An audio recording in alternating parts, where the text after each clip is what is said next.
रात के करीब 2 बज रहे थे। आर्यन एक पुराने हिल स्टेशन के बंगले में अकेला ठहरा हुआ था। वह बंगला काफी पुराना था, जिसकी लकड़ी की सीढ़ियां हर कदम पर चरमराती थीं। आर्यन गहरी नींद में था, तभी अचानक उसे बगल वाले कमरे से पायल की छन छन सुनाई दी। वह चौंक कर उठ बैठा। उसे याद आया कि उस बंगले में उसके अलावा और कोई नहीं था। उसने सोचा शायद उसका वहम होगा, लेकिन तभी उसे दीवार पर किसी के नाखून रगड़ने की आवाज आई।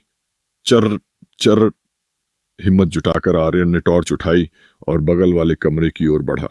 जैसे ही उसने दरवाजा खोला, कमरे के अंदर का तापमान बर्फीला ठंडा था। वहां कोई नहीं था, बस एक पुरानी कुर्सी अपने आप धीरे धीरे हिल रही थी। तभी उसकी नजर कमरे के कोने में लगे एक आदमकद आईने पर पड़ी। टॉर्च की रोशनी में उसने देखा कि आईने में उसकी परछाई के पीछे एक सफेद धुंधली आकृति खड़ी है। आर्यन का गला सूख गया। उसने झटके से पीछे मुड़कर देखा, लेकिन वहां कोई नहीं था। जब उसने दोबारा आईने में देखा तो उसके पैरों तले जमीन खिसक गई। आईने के अंदर खड़ी वो आकृति अब आर्यन की परछाई का गला दबा रही थी। असलियत में आर्यन को सिर्फ अपनी गर्दन पर बर्फ जैसी ठंडी उंगलियों का एहसास हो रहा था। उसने चीखने की कोशिश की, लेकिन आवाज नहीं निकली।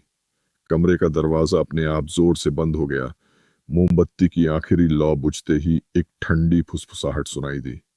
तुमने दरवाजा खोलकर अच्छा नहीं किया। अगली सुबह बंगला पूरी तरह शांत था। कमरा बाहर से बंद था, लेकिन अंदर आर्यन का कहीं नामो निशान नहीं था। बस आईने पर खून से एक निशान बना था, जैसे किसी ने अंदर से बाहर निकलने की कोशिश की हो।